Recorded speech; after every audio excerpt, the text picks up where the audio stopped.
que tenemos temas pendientes. Estábamos hablando de la derecha, pero fíjese, antes de presentar al maestro Ricardo Sevilla, que después lo vamos a dejar con su espacio normal, yo quería platicar un rato con él por varias razones. De pronto, en los días pasados, Nexus lanzó una campaña abierta, un podcast, yo, sobre el Tratado de Libre Comercio para América del Norte, y yo digo, es una podcast para relanzar, reposicionar la imagen del presidente Carlos Salinas de Gortari. ¿A través de quién? De Héctor Aguilar Camín. Y si hay alguien que conoce la historia y los acuerdos entre Aguilar Camín con el presidente Carlos Salinas de Gortari, digo presidente porque fue presidente y en su momento trató con él. Así que, ¿qué les parece si hablamos mejor con el maestro Ricardo Sevilla? Lo saludamos y damos entrada a este tema que a mí verdaderamente me parece fundamental para el futuro próximo del país. Ricardo, ¿cómo estás? ¿Cómo te va?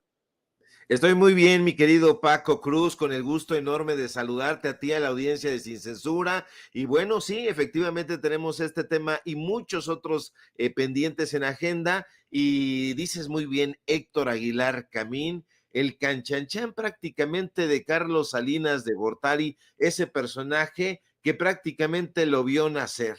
Un personaje que nació, digamos, bajo la frondosa imagen de Enrique Florescano Mayet. El jefe de Enrique Florescano Mayén le decían al jefe de este personaje que está usted viendo en su pantalla, Héctor Aguilar Camín, hermano de Luis Miguel Aguilar Camín y actualmente dueño y propietario de la empresa Nexo Ciencia, Sociedad y Literatura, igual que Cali Arena. Así que, pues vamos a darle, mi querido Paco, porque es un tema sumamente interesante. Estoy bien, muy bien. Muchas gracias. ¿Tú cómo estás?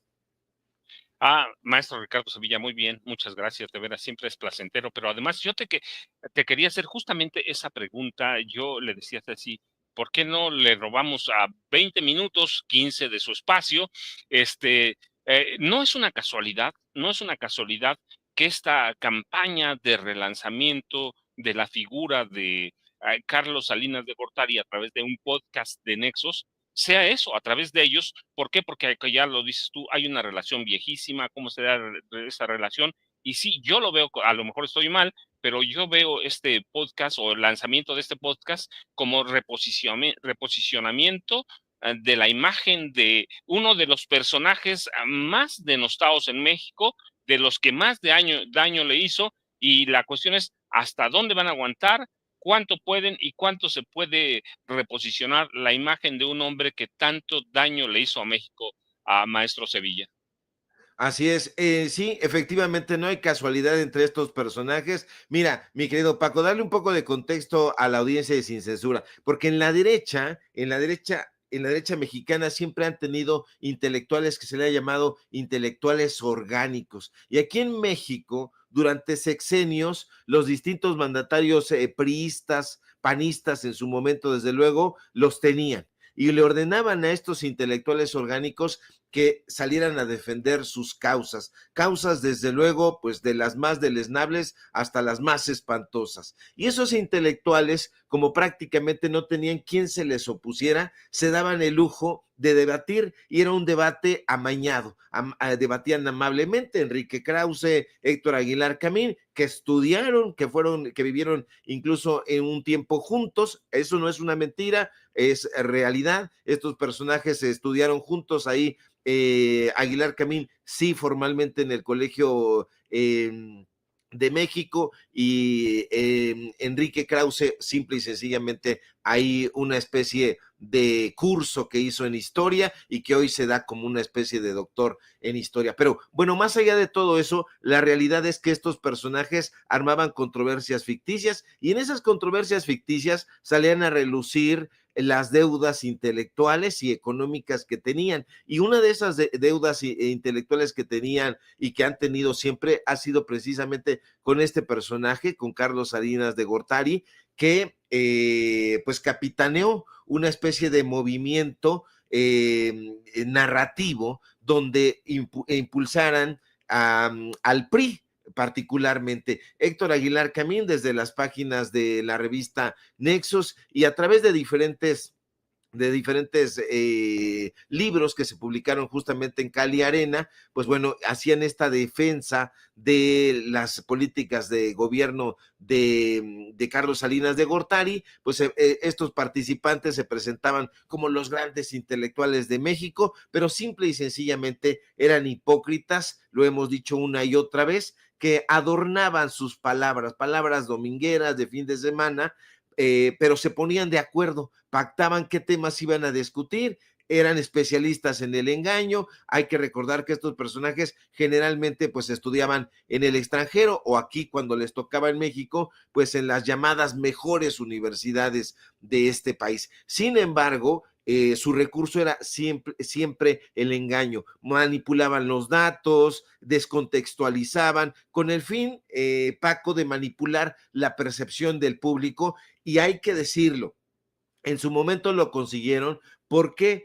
Porque tenían el convenio con Televisa, después lo tuvieron con Televisión Azteca, pero antes también lo tuvieron con Imevisión, porque hoy se está romantizando un poco el papel de Imevisión, pero en realidad no lo era tanto, o no lo era nada, porque Imevisión pues era la televisora del Estado y servía a estos personajes para que presentaran este circo, esta maroma y este teatro intelectual. Así que Héctor Aguilar Camín, este personaje, pues bueno, recibió muchísimo dinero, ya lo han dado a conocer el propio presidente López Obrador en su momento, colocó en la conferencia mañanera de aquella época en 2 o 3 ocasiones o más estos cheques, esta carta donde Aguilar Camín le pedía dinero, les dieron millones. Yo recuerdo que le dieron alrededor de 227, 230 millones de pesos durante el sexenio de Peña Nieto, pero le dieron en el sexenio de Calderón, en el sexenio de Vicente Fox, en el sexenio de Cedillo y por supuesto en el sexenio que los bautizó y que los vio nacer, que fue justamente el de Carlos Salinas de Gortari. Así que no extraña, mi querido Paco, que estén tratando de impulsar y de revivir a este personaje, pero yo no creo que lo vayan a conseguir. Creo que, como dice el dicho popular, están dando patadas de ahogado, estarán tratando de llegar, por supuesto, a las diferentes ferias de libro, porque hay que decir que estas ferias de libro, llamadas internacionales, en Oaxaca, en Monterrey, en Guadalajara, que son la Feria Internacional del Libro de Guadalajara, la Feria Internacional del Libro de Oaxaca, la Feria Internacional del Libro de Monterrey, están tomadas por la derecha, mi querido Paco. Así que, pues ahí vamos a ver comparecer a estos personajes. Se dice que la derecha está debilitada. Yo no lanzaría, mi querido Paco, campanas al vuelo, porque creo que están muy bien financiados y que estos golpes que se están dando ahí, vaya usted a saber si de sombra o reales en Morena, particularmente lo que se está viviendo ahora dicen que ya se terminó, pero quién sabe, yo tengo mis dudas, entre Monreal, Adán Augusto y algunos otros personajes, pues puede abonar al crecimiento de la narrativa de derecha, sembrar esta idea de que no se ponen de acuerdo, de que no hay unidad, etcétera, y entonces esto lo va a poner sin duda en la mesa de la discusión ficticia en este podcast Nexos y Carlos Salinas de Gortari. Son personajes que son de miedo, mi querido Paco, y no hay que echar campanas al vuelo, insisto, porque creo que están fortalecidos económicamente y puede haber un resurgimiento de estas narrativas. No han abandonado los medios de comunicación corporativos, están muy vigentes en Televisa, están vigentísimos en el medio de comunicación o de desinformación latinos, de modo que hay que tener mucho cuidado y hay que ir informando a la gente de lo que están haciendo estos personajes, porque sin duda están cocinando algo y es un golpe fuerte, Paco.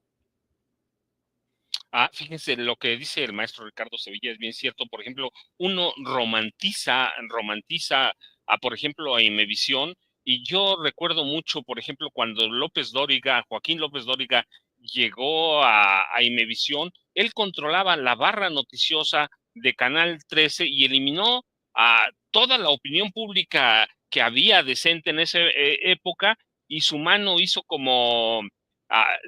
se hizo sentir porque Despacito, por ejemplo, lo desplazó a quien tú debes recordarlo, maestro Ricardo Sevilla, a Jorge Ibargüengoitia, desplazó a Renato Leduc, a Elena Poniatowska, a Emilio Carballido, a periodistas viejos que yo de jovencito conocí como Guillermo Jordán o a Cristina Pacheco, y en lugar de estos fueron ocupados, recuerdas, por comediantes como Héctor Lechuga, Chucho Salinas, pero esa romantización no nos ayuda. Los medios viejos de comunicación están vigentes y son los mismos comunicadores, ¿no? Aguilar Camín, López Dóriga, Carlos Loret de Mola, que es más joven, pero es la misma camada, ¿no?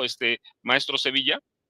Sí, definitivamente, tú dices muy bien y es muy bueno recordarlo porque quien olvida su pasado está condenado a repetirlo. Probablemente hoy las nuevas generaciones no recuerden ese momento donde estaban todos estos cronistas, el propio Luis Espota, Ricardo Garibay, Jorge Ibargüengoitia, que incluso, fíjate, yo tengo un gran cariño y una gran estima por Carlos Monsiváis. Yo incluso tuve la fortuna de contar con su amistad, pero ojo ahí, Carlos Monsiváis también tuvo este comercio intelectual con Aguilar Camín, formaba parte de las huestes de Aguilar Camín, en contra incluso de otros grupos, del propio Jorge Ibargüengoitia. Carlos Monsiváis, y lo dice Vicente Leñero en Los Pasos de Jorge, que es un libro interesantísimo, fue él, digamos, alquilada su pluma, la pluma de Carlos Monsiváis, para retirar del periodismo cultural a Jorge Ibargüengoitia. ¿Y quién alquiló su pluma? Fue Fernando Benítez. Fernando Benítez, que fue un personaje que acumuló muchísimo poder dentro del establishment cultural de aquella época, era un personaje que dictaba la ruta y bueno, pues se tiende a olvidar ese tipo de procesos. Es decir, ha habido un crecimiento muy importante, muy interesante, y el hecho de exhibir a estos personajes como son personajes completamente mendaces, falibles, personajes que a los que no les interesa el periodismo y mucho menos como ellos se quieren presentar, que les interesa la literatura, la filosofía, todo eso no es así. Son personajes que están tratando de regresar. Ese sujeto, Carlos Loret de Mola, pues es efectivamente más joven, pero como tú muy bien apuntas, se formó en las huestes de Televisa. Es un producto de Televisa y ahora como lo vemos ahí en la empresa de Roberto Madrazo, es simple y sencillamente, yo diría que ha tenido 3 trabajos en Radio 13, en Televisa y ahora en Latinos, pero ha llevado la misma ruta. Imagínate, su maestro pues no ha sido otro que López Dóriga, él lo ha encauzado, él lo ha llevado y pues bueno, ese tipo de maestros tienen ahí. A mí me parece muy relevante que tratemos de ver quiénes son estos personajes, porque a lo mejor solamente estamos viendo la punta del iceberg y digamos, bueno, pero ahí está Aguilar Camín y Krause, que ya están en declive. Pero cuidado, porque vienen todos estos personajes, Carlos Bravo Regidor, Aurelio Asiain, todos esta nueva, digamos, camada que ya no es tan joven, pero que están ahí tratando de seguir los pasos de sus mentores y van a tratar de recuperar los espacios dándose una embadurnada de buena ondita y van a ocupar esos espacios. No veo que en ningún momento intente democratizarse los espacios de Televisa, mucho menos en Televisión Azteca, así que hay que estar muy atentos, mi querido Paco. Pero ya que llevas a eso, pues es lo mismo, ¿no? Si tenemos una vieja camada de comunicadores que prácticamente, aunque sean jóvenes, son los mismos, ¿no? Se formaron bajo los mismos principios, han de robar, de mentir, de especular, de crear noticias falsas. También tenemos una oligarquía periodística que es la misma y que justamente, como tú dices, hay que tener cuidado. ¿Por qué? Porque los grupos de derecha pueden estar desorganizados de momento, pero presencia tienen. Y yo digo, la oligarquía de periódicos es la misma de cuando tú y yo éramos jóvenes. Yo soy un poco más viejo que tú, maestro Ricardo Sevilla, pero son los mismos, ¿no? Ahí hay que tener cuidado. ¿Quién va a decir algo de Juan Francisco Ruiz, de Juan Francisco Ili Ortiz, de los dueños de Excelsior, de los dueños del Sol de México, que son la misma familia? Es decir, los mismos oligarcas de siempre, y lo mismo es en los estados, ¿no, maestro Ricardo Sevilla? Así es. Fíjate que mi querido Paco me está escribiendo Gerardo Villegas. Yo le mando un saludo al gran maestro Gerardo Villegas, que ha colaborado también aquí en Sin Censura, y me da un apunte que me voy a permitir leer porque me parece muy relevante. Me dice: el programa de Rolando Cordera en Imevisión duró años, incluso ya que Salinas Pliego había comprado, pone entre comillas, la televisora con lana de Raúl Salinas, quien una vez libre fue exonerado de la desaparición de Muñoz Rocha por el Poder Judicial y le fue devuelto el dinero que se carranceó. Muy importante apunte, porque efectivamente estamos pues llegando en un momento en donde se cree que estos personajes pueden haberse diluido, pero no estamos en la época de López Obrador. López Obrador tenía el presidente esta idea de irlos exhibiendo una y otra vez. Incluso tenía un mapa muy bien estructurado de quiénes eran estos personajes. Una y otra vez hacía el énfasis en Guillermo Sheridan, un personaje completamente abyecto, golpista, un sujeto bajo, que dirigió la Fundación Octavio Paz y que era pluma indispensable para los golpes que le pedían primero en Sábado de 1+1, porque ahí inició, digamos, su exposición, pero después Maestro lo Ricardo reclutaron en Sevilla, Vuelta, ¿sí? maestro, deja que te interrumpa nada más un poquito, porque tenemos a Toño Ruiz en el tren rumbo a Chicago. ¿Qué tal si lo saludamos? Que nos platique qué va a hacer mañana allá en Chicago. Aquí estamos los tres. Toño, te saludamos aquí. Mira, te vemos que vas muy cómodo. Tren a Chicago. Pero cuéntanos qué va exactamente. Bueno, sabemos que vas a los encuentros con Gerardo Fernández Noroña, pero primero te saludamos y luego nos cuentas qué te parece.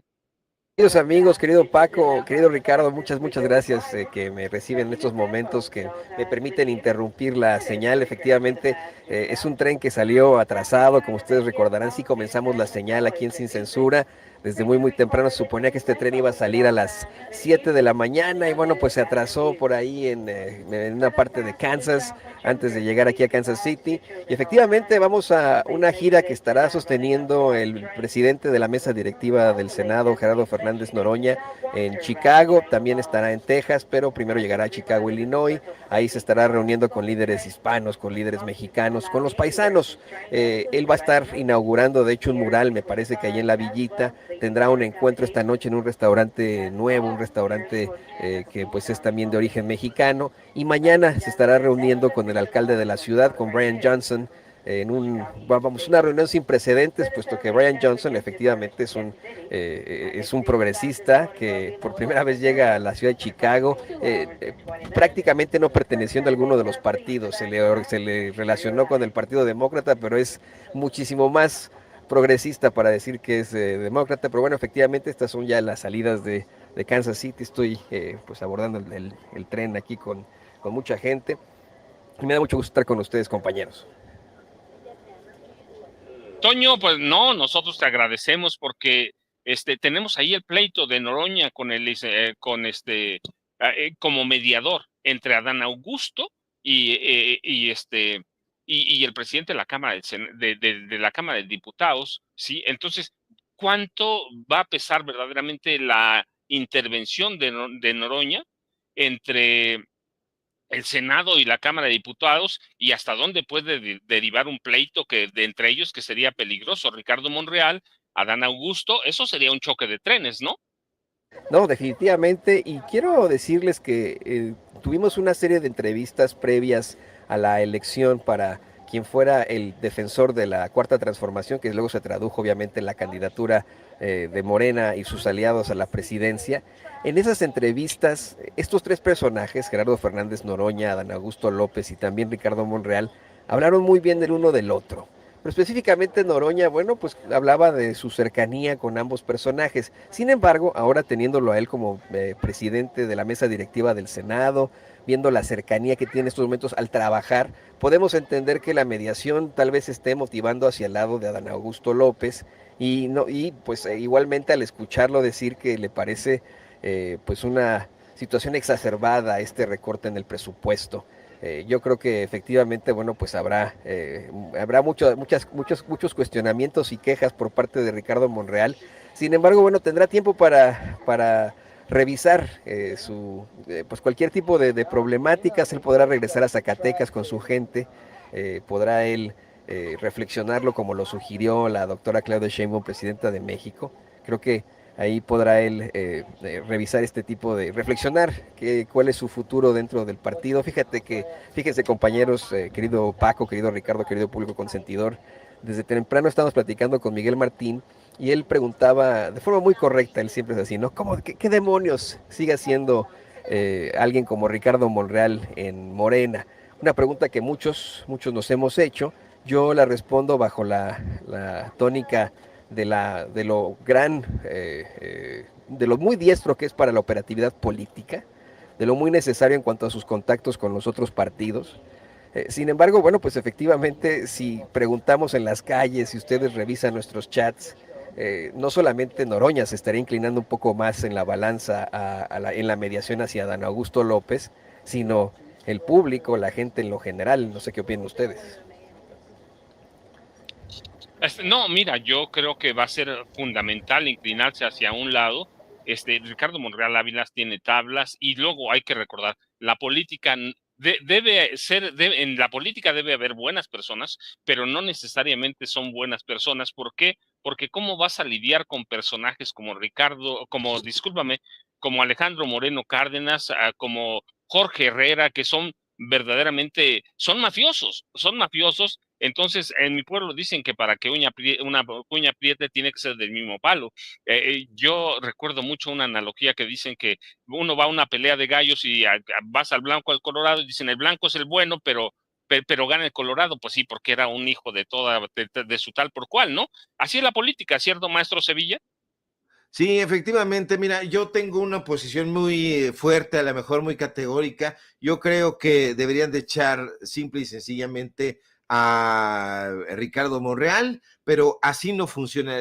Nosotros vemos como periodistas quizá la realidad de una manera distinta. Aquí la política es otra cosa, es otro nivel de entendimiento, incluso se pueden agarrar a fregadazos y después están tan amigos como siempre. Y bueno, pues la presidenta Claudia Sheinbaum me parece que entiende muy bien esto y ella misma revela hoy en la mañanera que se reunió con ambos personajes que están ahorita en esta discusión, parece que ya terminó, pero se reúne con Adán Augusto López Hernández, con el coordinador de Morena en la Cámara de Diputados, Ricardo Monreal, pero hay confrontaciones que han dolido y que han pesado y que han impactado en la gente, y a mí eso me parece muy interesante y muy relevante, porque a lo mejor ellos tienen esta idea de que las confrontaciones se enriquecen, pero cuando se trata de capitanear un movimiento, parece que ese tipo de cosas impactan en la gente y la gente dice no.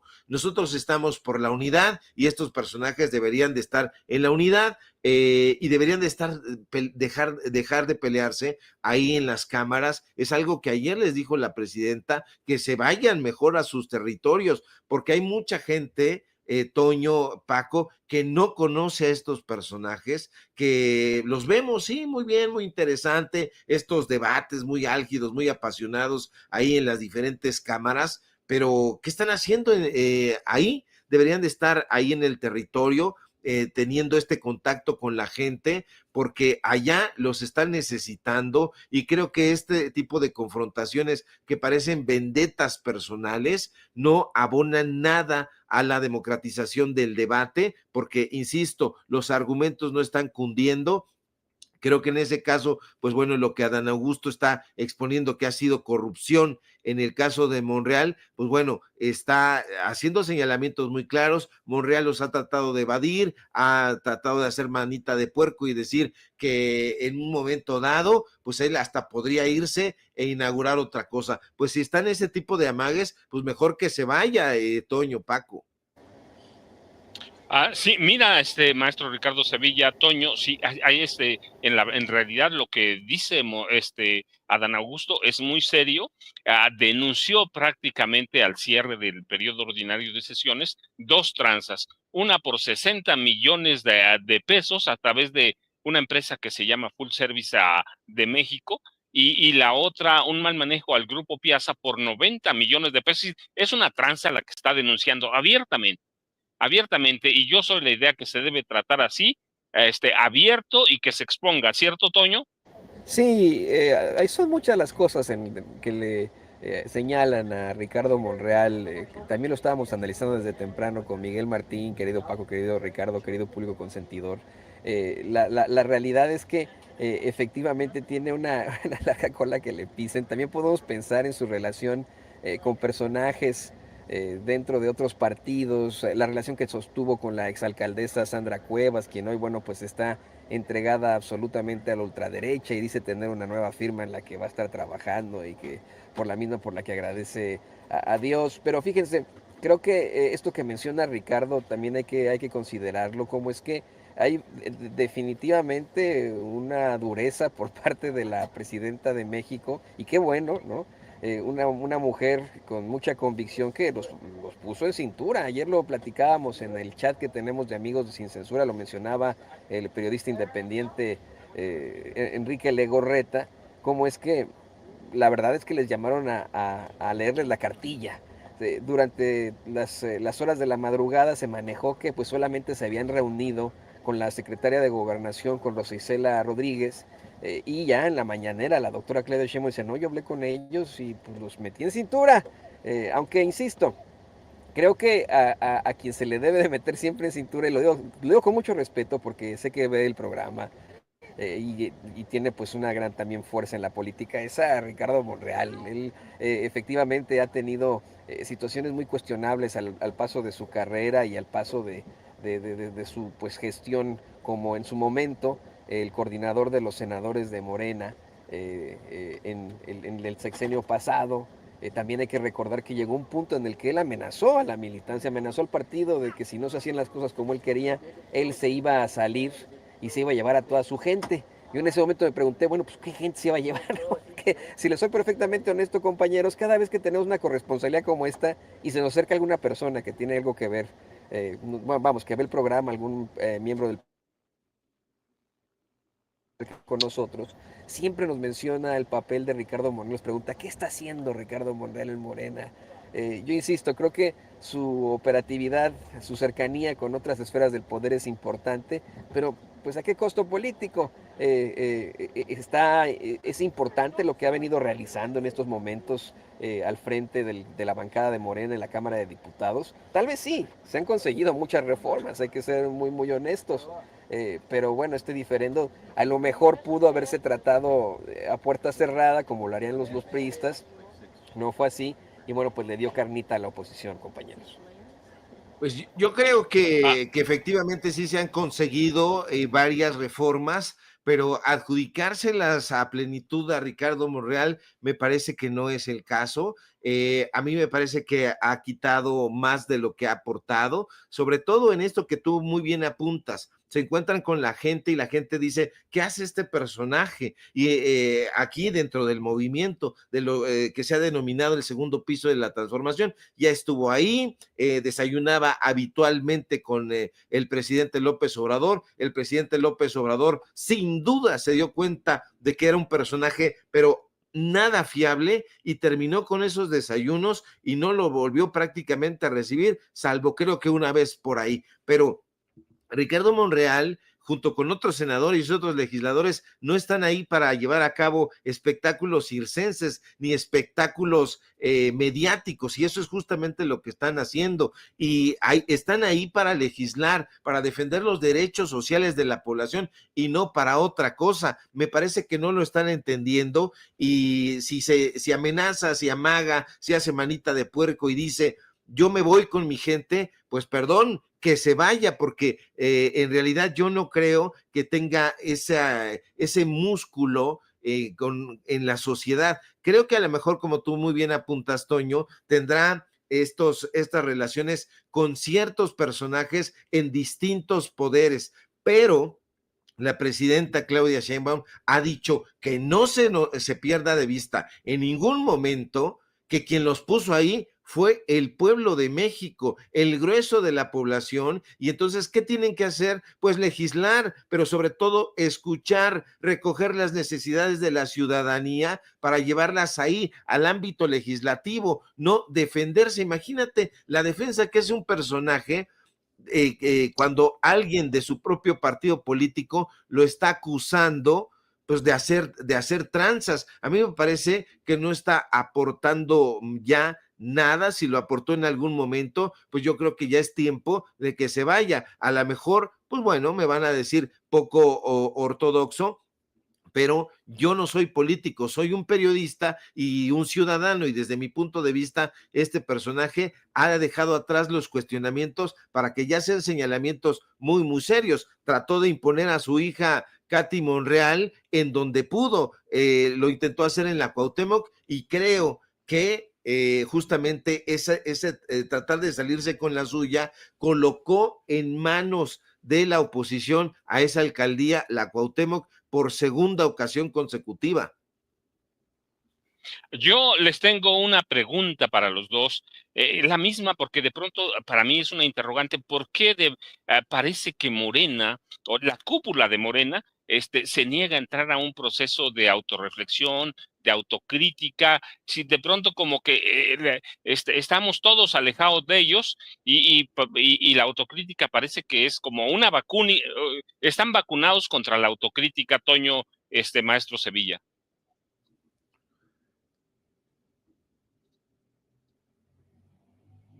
¿Nos escuchas, Toño? Como que de pronto se fue Toño, maestro Sevilla, pero te hago la pregunta a ti. A mí me parece que Morena está como que cerrada y negada para la autocrítica. A mí también me lo parece, mi querido Paco, y creo que es justamente lo que se necesita. Hay grupos muy claramente afines a Morena y eso está muy bien, pues están ellos tratando de posicionarse en algún lugar. Hay periodistas, incluso, hay que decirlo con todas sus letras, que están jugando a ser periodistas, pero que en realidad militan en Morena, o si no militan, son simpatizantes abiertos. Pero el ser simpatizante abierto de un partido político no debe eximir de las críticas. Y aquí las críticas han sido muy puntuales. Se dijo en su momento, y el propio presidente López Obrador lo reconoció, se equivocó con Germán Martínez Cázares, se equivocó con Lili Telles, y eso no eximía a otras personalidades de simpatizar con el morenismo o con el López Obradorismo. Hoy me parece que hay equívocos garrafales. Uno de esos equívocos garrafales es precisamente Ricardo Monreal, que ha sido un equívoco transeccional. Me parece que hay un equívoco con Sergio Mayer, me parece que hay un equívoco en no cuestionar abierta y fuertemente a Laida Sansores, que a mí me parece que está tratando de hacer también justamente manita de puerco para salirse con la suya con el presupuesto. Habrá muchísimas lecturas al respecto, pero todos callan y dicen no, silencio, no nos vayamos a ganar la animadversión del movimiento, pero el movimiento ha sido y se ha caracterizado por ser críticos. A mí me parece fundamental que la presidenta Claudia Sheinbaum no se ande por las ramas, no se ande con eufemismos y haga estos señalamientos como el que hizo en el caso de Laida Sansores. Yo no lo hubiera invitado a mi gobierno, dice en el caso de la Valle Mauri, pero así yo creo que hay que hacer, se fortalece más el movimiento si hay esta crítica, pero hay personajes que definitivamente no quieren ver,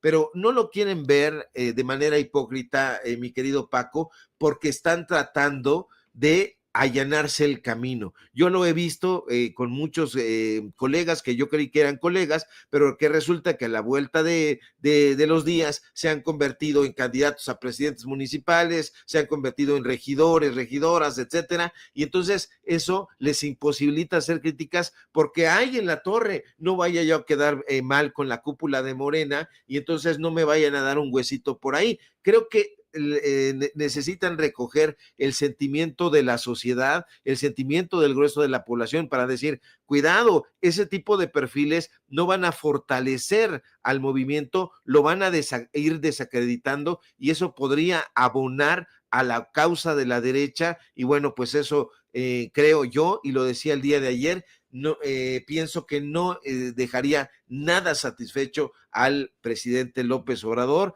Si lo estuviera viendo por ahí, creo que diría, no, ese no es el camino, porque si algo caracterizó al gobierno de Andrés Manuel López Obrador fue justamente mantener esto a raya. Era un gran capitán y lo mantenía muy bien. Estuvo navegando en aguas procelosas, pero ahora ya se están surgiendo por ahí cabezas de grupos y están tratando de dispersar esta unidad que se supone que debería de existir a ultranza.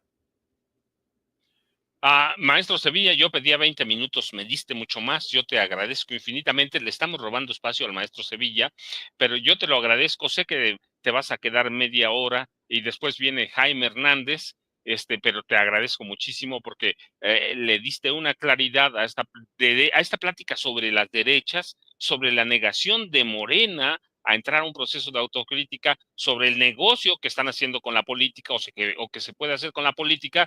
Así que te lo agradezco muchísimo, te dejo un abrazote como siempre y estamos en contacto. Seguramente nos vamos a ver mañana en la semana para darte un abrazote de Navidad y luego de Año Nuevo, pero te dejo en tu programa, maestro Ricardo Sevilla, y a usted, por favor, quédese con el maestro Ricardo Sevilla, que siempre vamos a aprender.